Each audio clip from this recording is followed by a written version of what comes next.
Glória a Deus. Vamos abrir as nossas Bíblias no livro de Êxodo, capítulo 3. Êxodo 3. E nós vamos ler dois versículos, o versículo 7 e o versículo 8.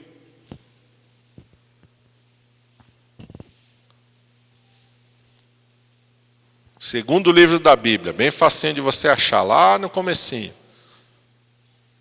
Êxodo, livro que fala da saída dos filhos de Israel da terra do Egito. Diz assim o versículo 7. E disse o Senhor: tenho visto atentamente a aflição do meu povo, que está no Egito, e tenho ouvido o seu clamor por causa dos seus exatores, porque conheci as suas dores. Portanto, desci para livrá-lo da mão dos egípcios e para fazê-lo subir daquela terra a uma boa terra, larga, a uma terra que mana leite e mel, ao lugar do cananeu, do eteu, do amorreu, do ferezeu, do heveu e do jebuseu. Deus está falando com Moisés. Moisés está em Midian, e faz 40 anos que Moisés está em Midian. Moisés foi criado no Egito, nós conhecemos a história, filho de Anrão e Joquebede, numa época em que o faraó tinha dado uma lei, tinha estabelecido uma lei, tinha dado uma ordem, em que todo o filho menino dos hebreus deveria ser morto, deveria ser lançado no rio Nilo. E a palavra do Senhor diz que os pais de Moisés o esconderam por 3 meses. Eles não quiseram entregar o seu filho para a morte. Tudo isso providência de Deus. Pela providência de Deus e pela orientação do Espírito Santo, sua mãe constrói um cesto de junco, de vime, coloca betume nele, torna ele impermeável, coloca ele dentro do rio Nilo e solta ele naquele rio e manda a sua irmã maior, Miriam, vai acompanhando o cesto, vai acompanhando o seu irmão. E Deus então guia aquele cesto, e a filha do faraó está se banhando no rio Nilo, e o Senhor faz com que aquele cesto chegue próximo de onde ela está. E ela escuta o choro de Moisés dentro daquele cesto. E ela manda para uma de suas criadas: vai lá ver o que é isso, busca aquele cesto. E quando o cesto abre, Deus faz brotar um amor do coração daquela princesa por Moisés. E ela disse: esse é um menino dos hebreus. E ela ama aquele menino. E ela decide adotar aquele menino como seu filho. E Deus está ali conduzindo tudo. Miriam chega, diz: precisa de uma ama de leite para esse menino, porque ela não engravidou, porque ela não gerou aquele menino, então ela não tem leite para amamentar aquele menino. E então aquela princesa diz: eu preciso de uma ama de leite, alguém que amamente esse menino. E Deus então está agindo mais uma vez de forma maravilhosa. E Moisés volta para os braços da sua mãe. Amém? Agora assalariada pela princesa. E ela cria então Moisés, e ela ali vai instruindo aquele menino. Vai colocando a palavra do Senhor no coração daquele menino. E aquele menino, até ser desmamado, ele está ouvindo sobre a sua origem, quem ele é. O Deus que está sobre a vida dele, sobre todas as coisas. Então, quando ele é desmamado, ele é levado para o palácio. Ele é criado como filho da filha de Faraó. Toda a sabedoria dos egípcios, ele é criado como um príncipe no Egito. Mas um dia o Espírito Santo desperta no coração dele o desejo de ir ver o seu povo. O desejo de ir lá no meio do seu povo, que ele sabe, ele se lembra das histórias de sua mãe, da sua ama, embora talvez ele não fique claro para ele que aquela é sua mãe de verdade, mas ele sabe que alguém instruiu ele. E Deus, o Espírito Santo traz isso à memória, e ele sai, e ele vê ali o sofrimento dos filhos de Israel. E ele tenta ali pela sua força, pelo seu braço, libertar o povo, e ele comete um assassinato, ele tem que fugir do Egito. Faraó então começa a perseguir ele, e ele foge para Midian, e Deus faz ele chegar numa casa, e não é qualquer casa. Olha como Deus trabalha. Ele vai chegar na casa de Jetro, que é sacerdote em Midian, sacerdote de Deus. Deus vai levar ele para lá, e ele se casa então com Zípora, uma das filhas do sacerdote de Midian. E Deus vai ensinar para Moisés: Moisés, você tem que aprender a apacentar o meu povo. E Deus vai ensinar Moisés a ser um pastor. Enquanto isso, o povo está sofrendo no Egito, está gemendo debaixo da mão do inimigo, debaixo da aflição, debaixo do chicote, debaixo da opressão. E a palavra de Deus diz que está se findando um período de 400 anos. Mais de 400 anos estão se passando que os filhos de Israel estão em escravidão no Egito. Então Deus novamente, com o seu propósito, com a sua graça, com a sua providência, chama a atenção de Moisés. Moisés está apacentando lá no Monte Horebe, no monte de Deus, que ele sabe que é o monte de Deus. E ele vê algo maravilhoso. Uma sarça começa a arder e ela não se consome. Aquele fogo é um fogo diferente. Ele é atraído para lá, Deus o atrai a si. E quando ele chega próximo daquela sarça, ele ouve uma voz dizendo: Moisés, tira as sandálias dos teus pés, porque o lugar em que tu estás é terra santa. Moisés então tira os seus pés, encobre o rosto e se chega próximo e Deus começa a falar com ele. E maravilhoso que o Senhor fala. Eu quero listar aqui 5 coisas que Deus fala para Moisés e que você tem que ter gravado no seu coração. Primeira coisa que Deus fala para Moisés: eu vi a aflição do meu povo. Disse o Senhor no verso 7, tenho visto atentamente a aflição do meu povo. Conosco é a mesma coisa. Se a gente for parar e traçar um paralelo da nossa vida, antes de conhecermos ao Senhor Jesus, todos nós também somos escravos de um inimigo cruel, Satanás. Satanás nos tem preso, Satanás nos tem sob servidão, Satanás nos tem, meu irmão amado, sobre sofrimento, e o destino para Satanás, para a nossa vida, é nos levar para o inferno. É para isso que Satanás está trabalhando. Os filhos de Israel estão ali para morrer debaixo de servidão, debaixo de jugo. Eles não estão ali para se alegrar, eles não estão ali para ter uma vida digna, eles não estão ali para viver uma vida feliz e uma vida completa. Eles estão ali debaixo de servidão. E a palavra de Deus diz que é assim todo aquele que está longe dos caminhos do Senhor. Quando você olha para as pessoas, não importa a classe social, não importa a cultura, não importa o povo, não importa o país, não importa a raça, quem está longe do Senhor Jesus, quem está longe dos caminhos do Senhor, está vivendo escravidão. Embora exteriormente pode parecer que está tudo bem, mas não está, porque não conhece o autor e o salvador da sua vida. Não tem alegria, não tem paz, não tem gozo, tem uma coisa externa, que é muito passageira, que é muito efêmera.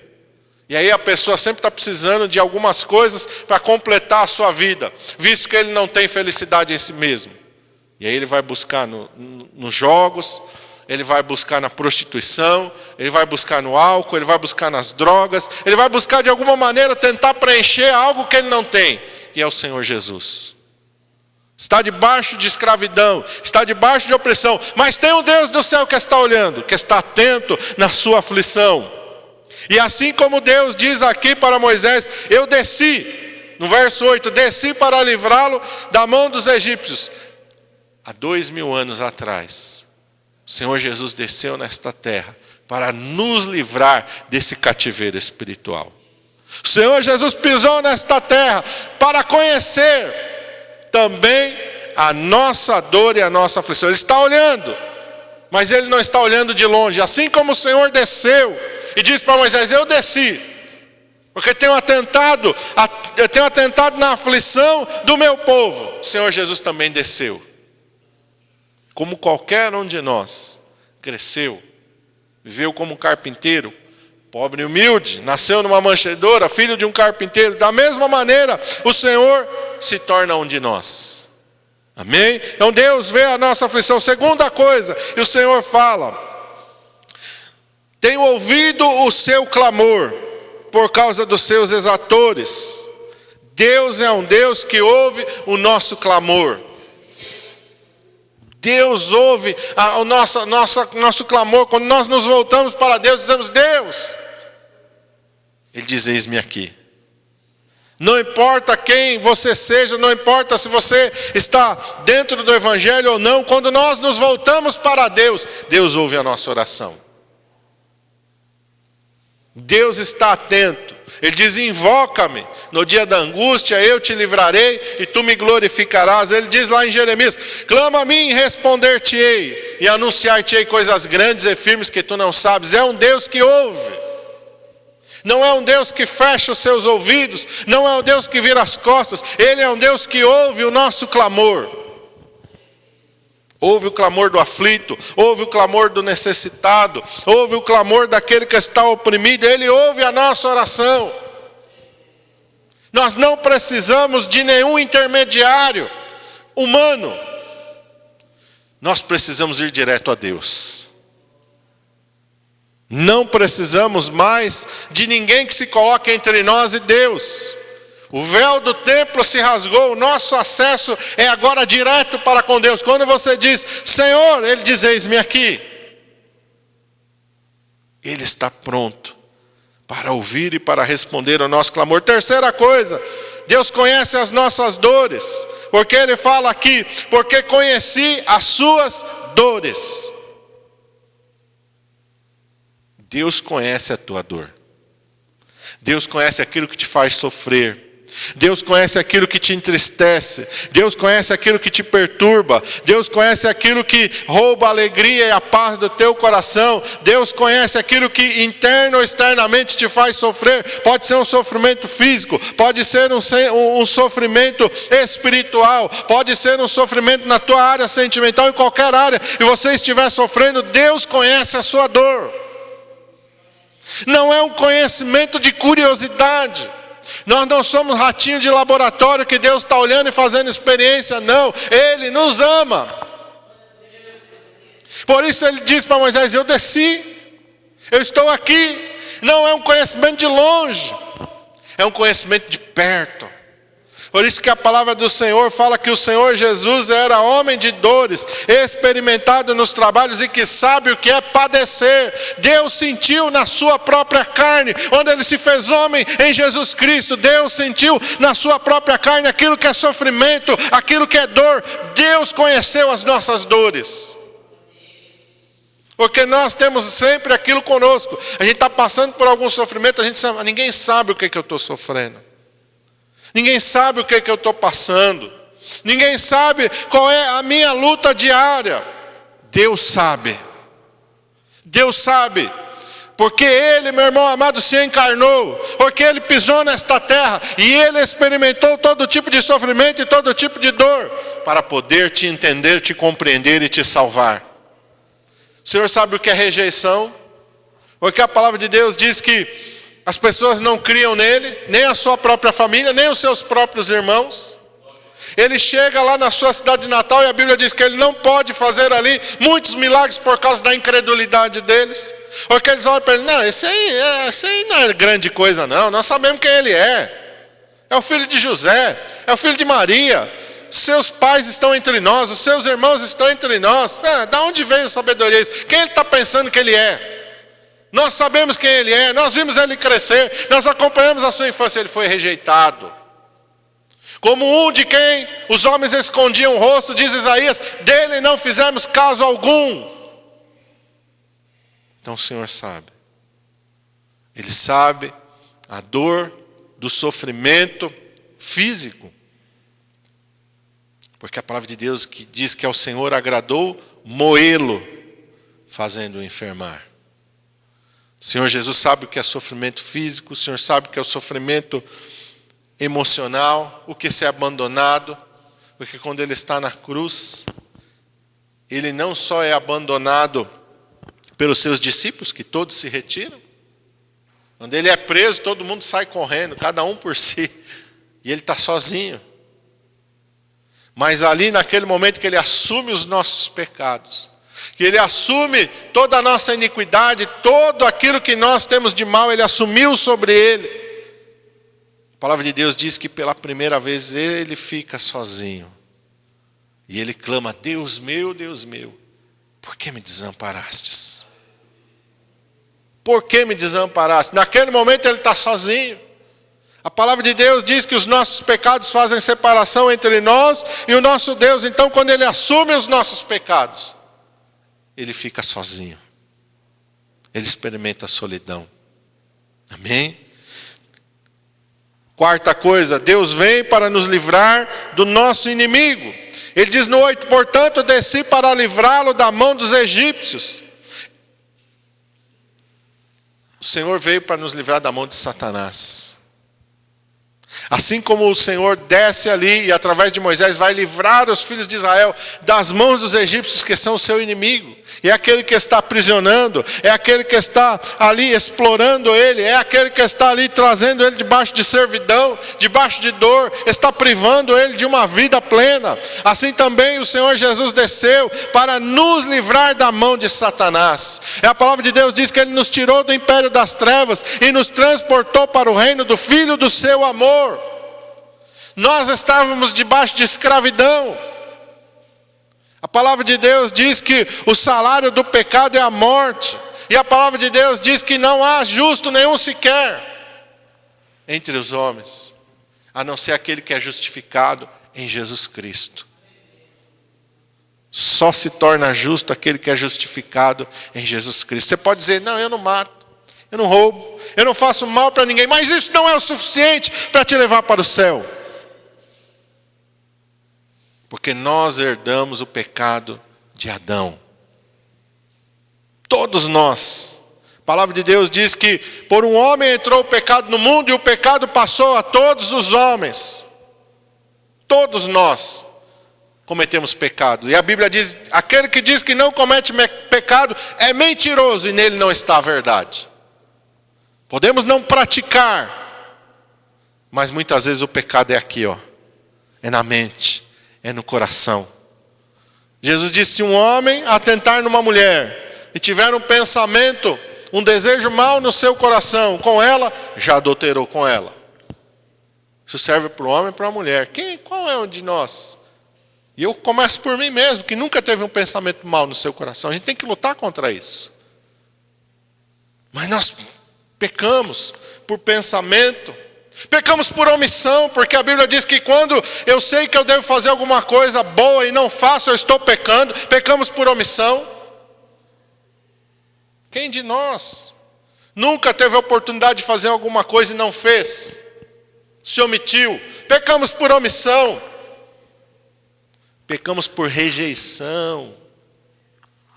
Quando rejeitamos ao Senhor Jesus, quando rejeitamos o seu ministério, quando rejeitamos o seu sacrifício na cruz, quando achamos que aquilo que Ele fez não é suficiente para nós e que nós não precisamos disso, nós estamos pecando, estamos rejeitando a Deus, estamos rejeitando a sua oferta de amor, estamos rejeitando o seu sacrifício, estamos pecando, sim.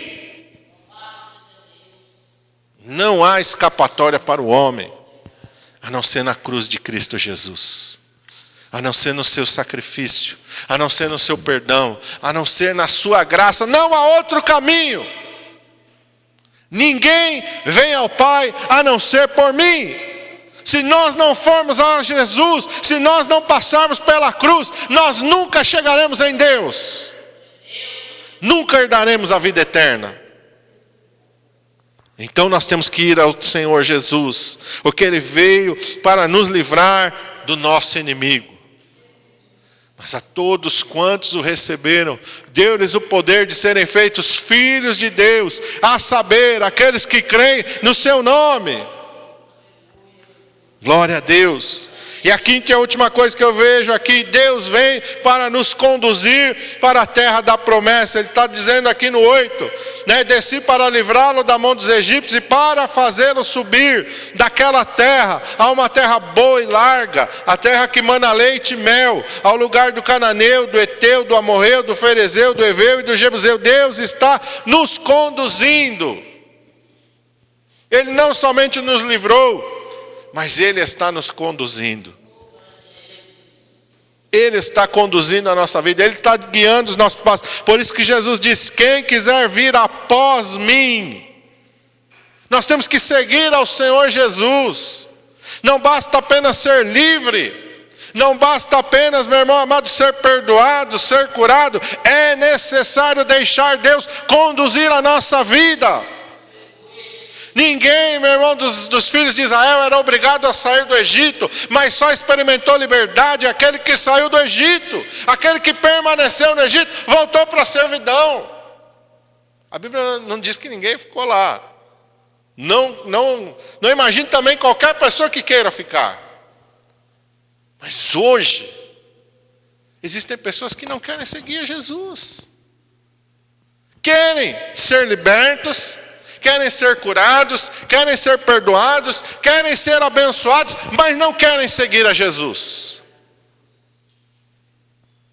Não querem. E isso nós vemos não naqueles que ficaram, porque a Bíblia não fala de ninguém que ficou, mas naqueles que foram e que a todo momento reclamaram. Embora a coluna de fogo estivesse guiando ali eles durante a noite, a coluna de nuvem estava ali os guiando durante o dia, embora Deus estivesse fazendo descer pão do céu, vendendo a rocha para saciar a sua sede, cuidando de todas as suas necessidades, a todo momento pessoas reclamavam. Temos saudades do Egito, temos saudade da escravidão, temos saudade das coisas que comíamos lá, e assim também hoje tem muitas pessoas que, embora aceitaram o Senhor Jesus, têm saudade do cativeiro, tem saudade do pecado, tem saudade da mentira, da prostituição, do engano, tem saudade dos vícios, porque não querem seguir a Jesus, não querem deixar Deus conduzir a sua vida. E da mesma maneira que aqueles que saíram do Egito, morreram do deserto sem alcançar a promessa, porque o seu coração nunca saiu do Egito, existem muitas pessoas hoje dentro da igreja, que também não vão entrar na Canaã celestial, porque o coração está preso no Egito. Está preso nas coisas deste mundo, está preso no pecado, está preso, meu irmão amado, quer conquistar o reino desta terra. Para muitos a melhor saída seria voltar para o Egito. Em determinado momento eles quiseram levantar um capitão que os conduzisse de volta para o Egito. Assim tem muitas pessoas que também querem voltar de novo para o Egito, porque não quer abrir mão da sua própria vontade, porque não quer ser apacentado por Deus, porque acha que é dono do seu nariz, porque acha que é senhor da sua vida, quer as coisas de Deus, mas quer do seu jeito, quer da sua maneira, não quer se submeter à autoridade de Deus, não quer se submeter à autoridade que Deus estabeleceu. Olha, Deus desceu para livrá-los, sim ou não? Sim, porque Ele diz, eu desci para livrá-los, é verdade? Sim ou não? Deus estava diante daquele povo na coluna de nuvem, na coluna de fogo, sim ou não? Sim, mas entre Deus e eles, Deus estabeleceu quem? Moisés. E da mesma maneira Deus hoje estabelece pastores. E tem pessoa que não quer sujeitar a autoridade de pastor.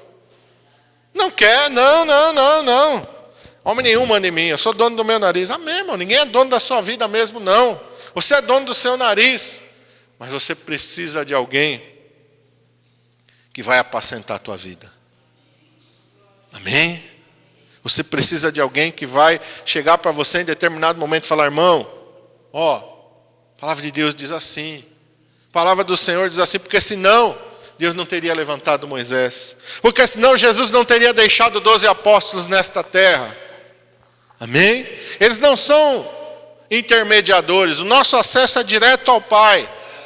Mas nós precisamos de pessoas que vão nos orientando, que vão nos ajudando na caminhada.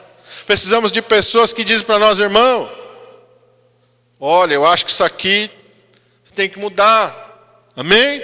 Tem que deixar ser apacentado. Você tem que deixar ser apacentado. Por isso que eu vejo com muita tristeza, irmãos, um grupo muito grande de pessoas que batem no peito, são os desigrejados. Eu não dependo de pastor nenhum, eu não dependo de igreja nenhuma. E estão achando que vão para o céu ainda. Não vão, irmão. Pastor, como é que o senhor está falando isso? Porque a igreja de Jesus é o corpo dele. Se você não está no corpo, você não está salvo. Essa é a verdade. Ah não, eu sirvo a Deus na minha casa, do meu jeito. Não está ligado no corpo, não vai para o céu. É uma verdade, irmão. Tem muita pessoa que acha que vai para o céu sem estar debaixo de autoridade, sem estar debaixo de comunhão. Não vai. Não vai para o céu. Quem não se deixa apacentar não vai para o céu. Quem não está em comunhão com o corpo de Cristo não vai para o céu. Está fora do corpo, irmão. Está fora da comunhão. O que Jesus falou? Quando ele instituiu a ceia. Fazer isso todas as vezes que vos reunirdes em memória de mim. Ele não está se referindo que todas as vezes nós temos que comer do pão e beber do suco. Ele está falando da comunhão. Porque o comer junto para o judeu é comunhão. E hoje qual é a comunhão do crente? A igreja. E tem um monte de pastor. Assim como qualquer área da vida, tem um monte de gente que anda errado, sim, mas tem um monte de gente fiel também. Tem muita gente fiel também. Amém? Nós não somos os únicos, não. Porque tem muita gente também que acha que ele é o único. Não é, não. Quando Elias disse para o Senhor, só eu fiquei. Deus falou, não, Senhor. Reservei para mim 7.000 joelhos que não se dobraram diante de Baal. 7.000 bocas que não beijaram aquela imagem. 7.000, você não é o único não, Moisés. Ou Elias. Então não tem isso. Só a minha igreja é certa. Não é não, está errado, irmão. Se é só a sua igreja, você está pensando que só a sua igreja está certa, você também está errado. Amém? Deus tem um povo nesta terra. Independente de placa de igreja, independente de denominação, Deus tem um povo nesta terra. E como é que eu sei quem é o povo de Deus? É o povo da palavra. É o povo da palavra. É o povo que está seguindo essa palavra, que está vivendo essa palavra. É o povo que está rejeitando o pecado. E também tem uns lugares aí que aceita tudo. Também não é o lugar certo, não. O que Deus aceita? Aquilo que está escrito na palavra. O que Deus rejeita? Aquilo que está escrito na palavra. O que Deus quer para mim? Aquilo que está escrito na palavra. Amém? A palavra é a maior autoridade. Esta palavra é a maior autoridade. Pastor, como é que o senhor está dizendo isso? Porque Jesus diz, quem me ama guarda a minha palavra. Não é guardar de decorar. É guardar de viver. É guardar de obedecer. É guardar de se sujeitar a ela. É guardar de amar a ela. Esse é o guardar que Deus se refere. Deus está conduzindo a tua vida. Como é que Deus está conduzindo hoje? Lembra lá que eles tinham a coluna de nuvem durante o dia.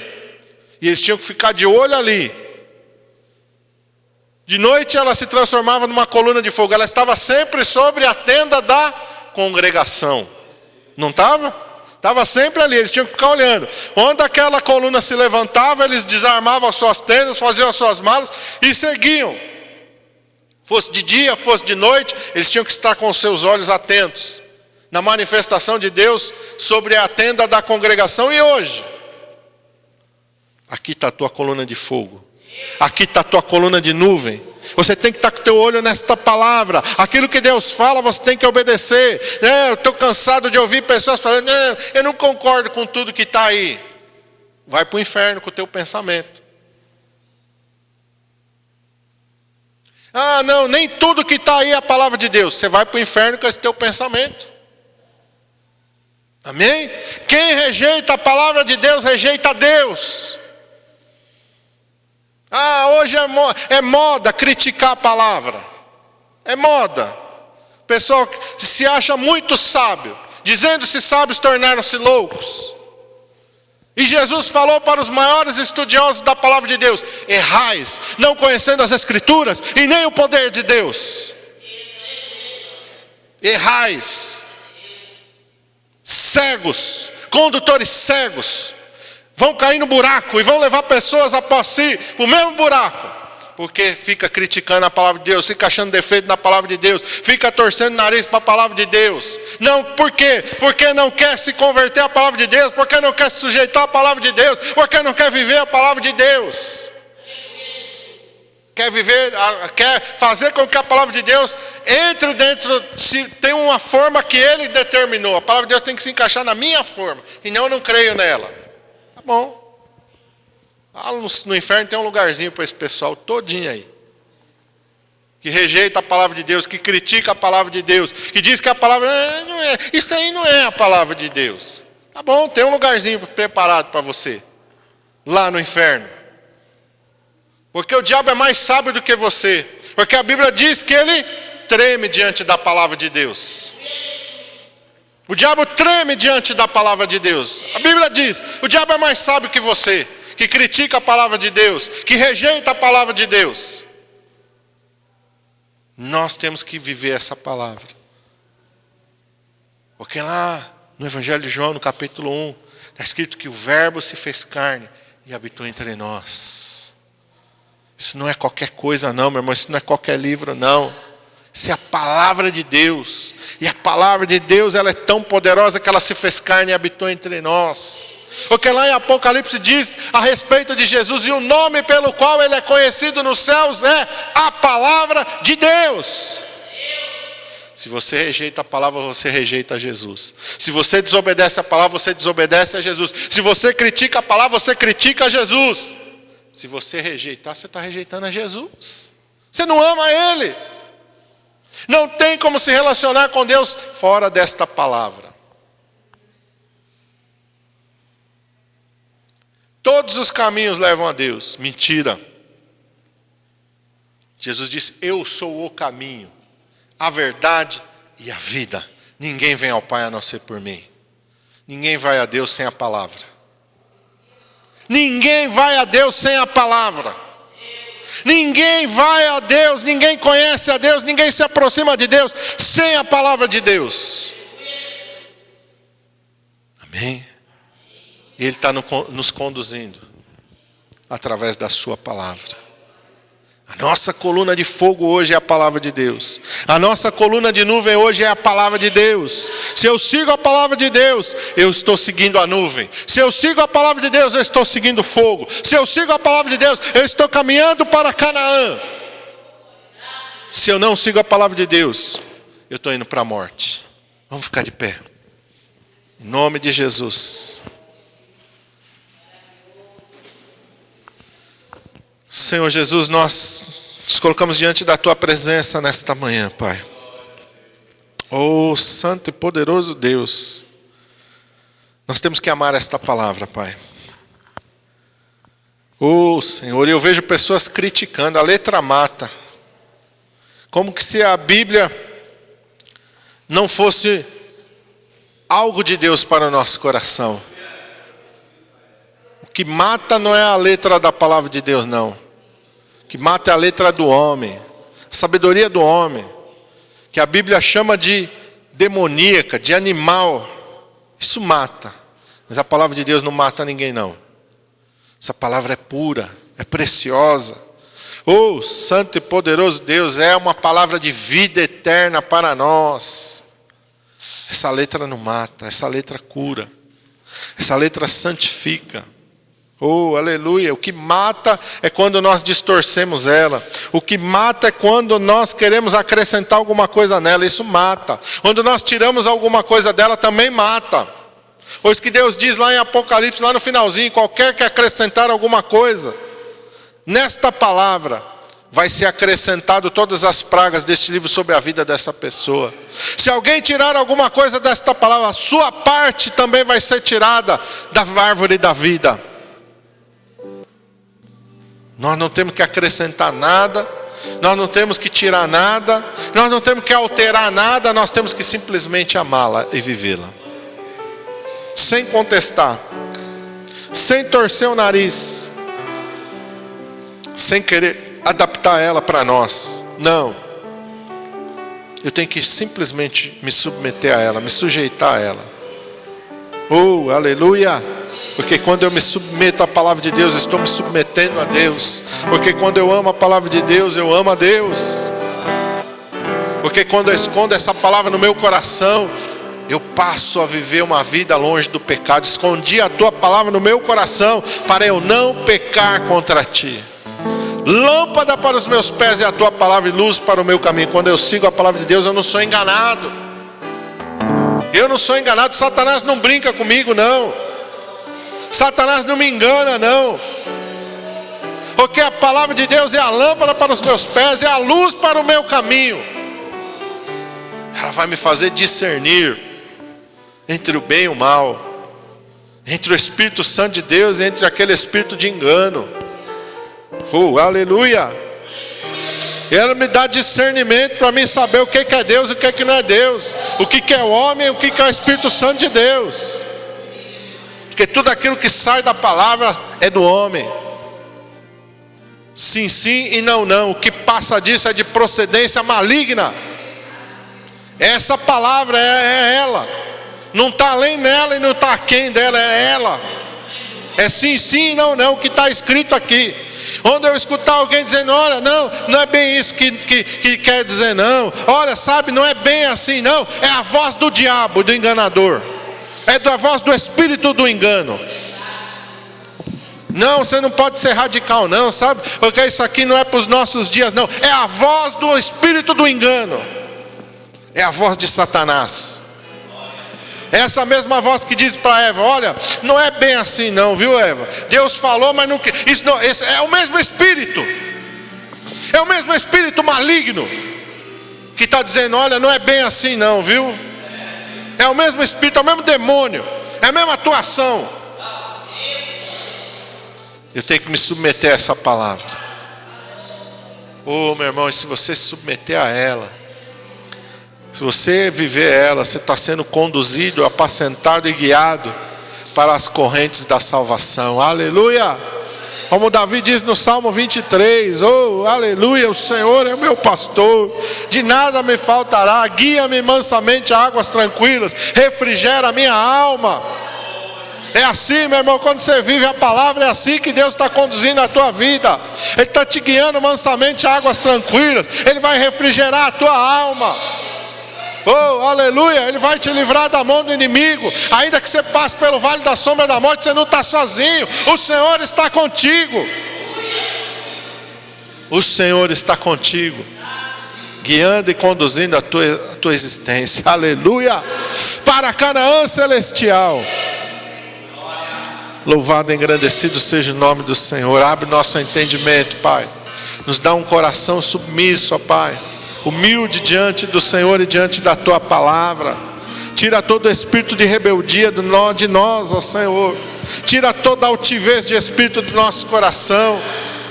Tu resiste aos soberbos, diz a Tua palavra. Tira toda a altivez do nosso coração. Tira toda a autossuficiência de nós. Sem Ti nós não somos nada. Nada, nós não somos nada. Mas contigo somos mais do que vencedores. Aleluia. Por aquele que nos amou. É por Jesus. Não é por mim, é por Ele. Que todas as coisas foram feitas por Ele e para Ele. E sem Ele nada do que foi feito se fez. Tudo gira em torno dele. Ele é o centro, não sou eu não.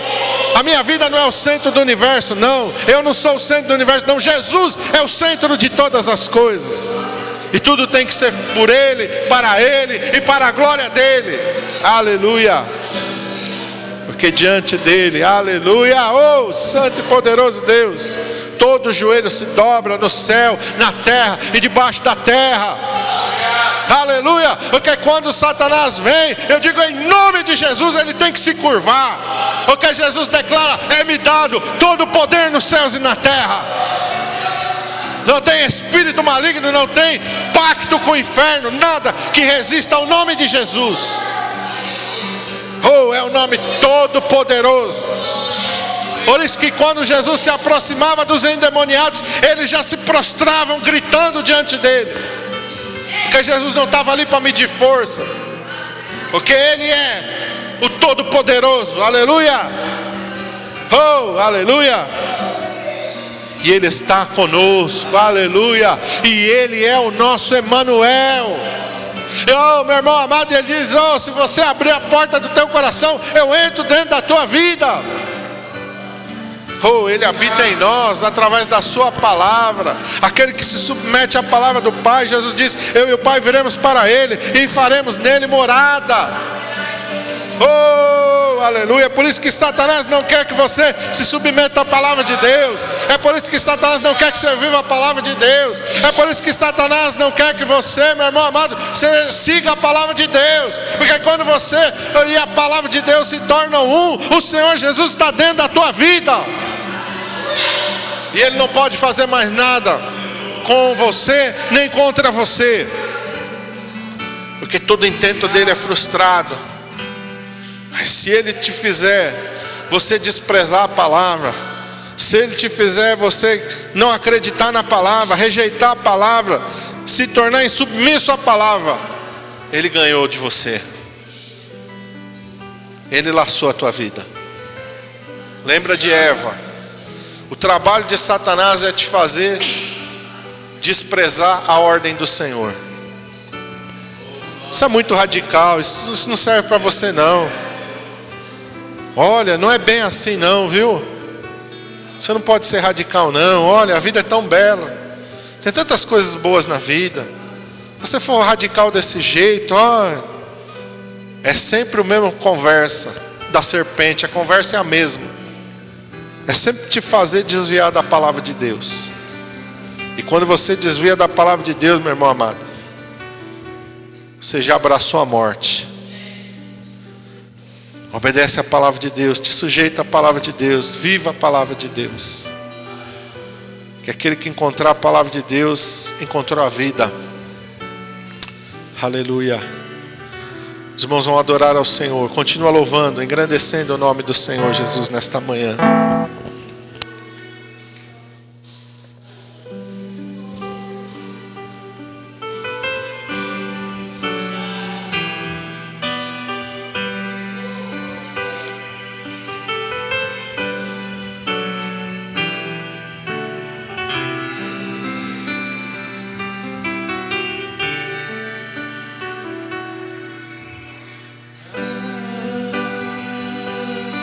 Isso não pode ser seu fim.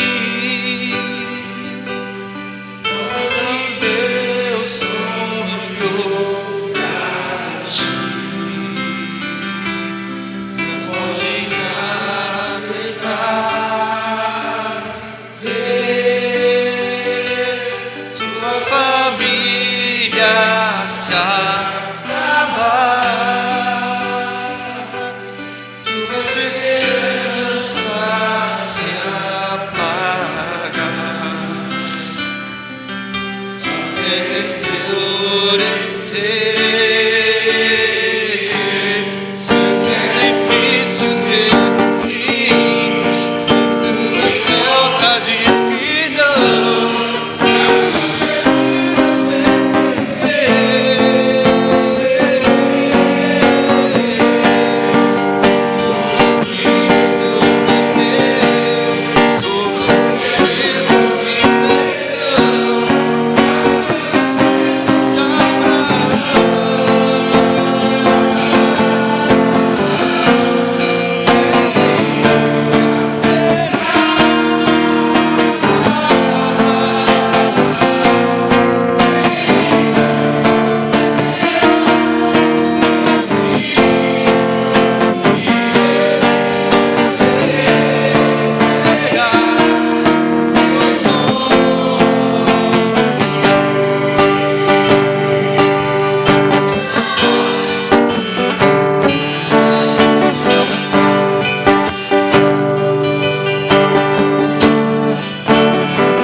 Senhor Jesus, nós te louvamos, ó Pai, por este momento tão maravilhoso na tua presença nesta manhã, Pai.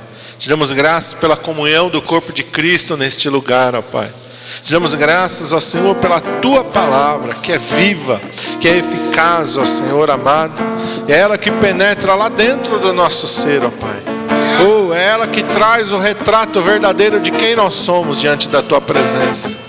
Não adianta, Senhor amado, nós acharmos que somos isso e aquilo. O que o Senhor enxerga de nós é quem nós somos diante da tua palavra. É isso que o Senhor enxerga. Quem somos diante da tua palavra? Ela que é o espelho que vai refletir a nossa verdadeira imagem, Pai. Nós saibamos amar esta palavra, Pai, e viver esta palavra todos os dias da nossa vida, porque então seremos conduzidos para Canaã celestial e herdaremos todas as promessas e todas as bênçãos descritas nesta palavra. É o que nós te pedimos nesta manhã. Dá-nos um coração obediente e que ame a tua palavra, Pai. É o que nós te pedimos em nome de Jesus. Cobre-nos com teu sangue, Senhor. Nos guarda, nos livra de todo mal, em nome de Jesus. Amém.